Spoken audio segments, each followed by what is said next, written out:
And a couple years ago, I thought to myself, you know, there's not a lot of Filipino culture around here. There's not a lot of exposure here. And I decided that I wanted to just experiment with Filipino food.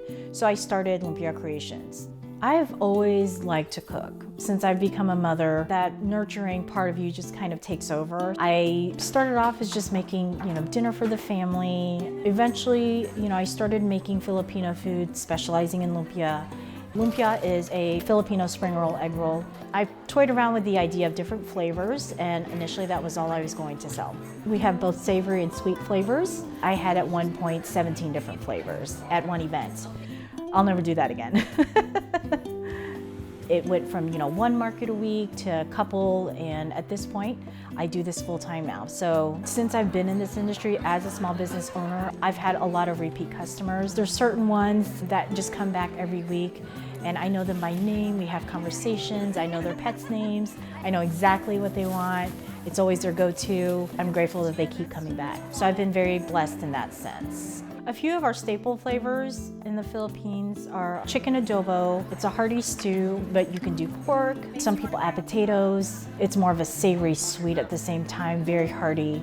That is absolutely a favorite. We also have pancit. That is a stir-fried rice noodle dish. Once you soak them in hot water, they soften up, and I will saute garlic first over some oil. You can add vegetables. I typically add just onions, cabbage, carrots, and then add the seasonings and then throw in the pancit. And from there, you just kind of stir fry it, and it's delicious. I see people eating my food and their eyes light up and they get so excited. I express myself through food, the work put into it, and to see people appreciate it and to express their gratitude and when they say they'll be back, it's so heartwarming. I'm very grateful for that.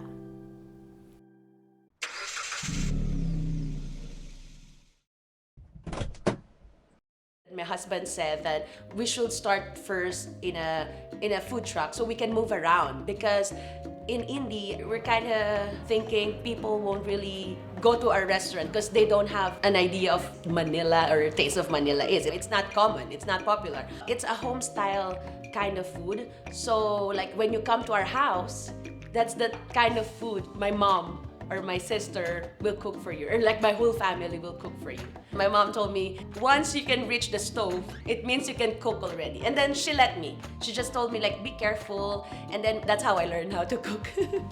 A lot of people say that our food is not authentic, but for me the word authentic is make it my own. We use a different kind of noodles. So a lot of people judge our pancit, but for me, that's the noodles I grew up eating. I cannot get all the ingredients from Philippines, so I need to use what's in local. To be honest, in our first year I cried because I questioned myself. I'm like, am I not Filipino enough to people? Is my face not Filipino enough? And then I realized they don't see me, they don't see the person cooking their food.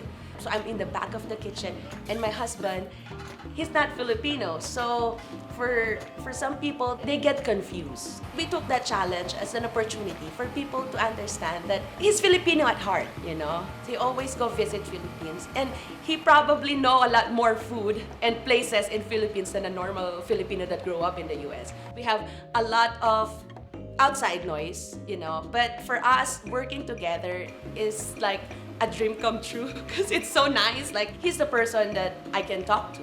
Before, it was a lot of challenges, but it's part of the relationship. It made us stronger as a couple because it's a little different when you get out of the house, you go to work, and the person you see is your husband. Your co-worker is your husband. I cannot tell everybody, go start working with your partners, but you will learn things. For me, I'm so thankful he chose to work with me.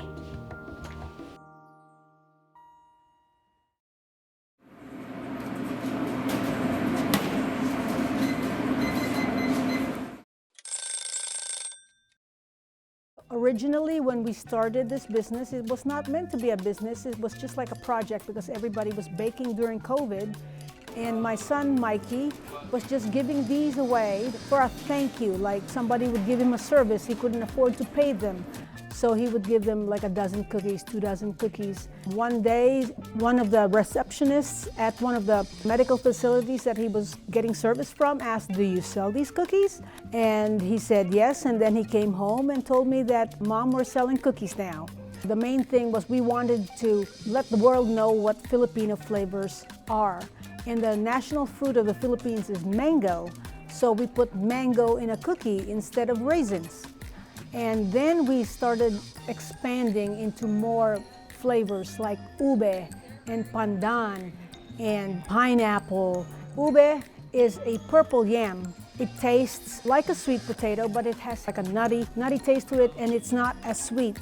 It takes a while for us to kind of penetrate the Indianapolis community because there's not as many Filipinos. But now, ube, makapuno, or pandan, I know what that is now. We're spreading the culture around.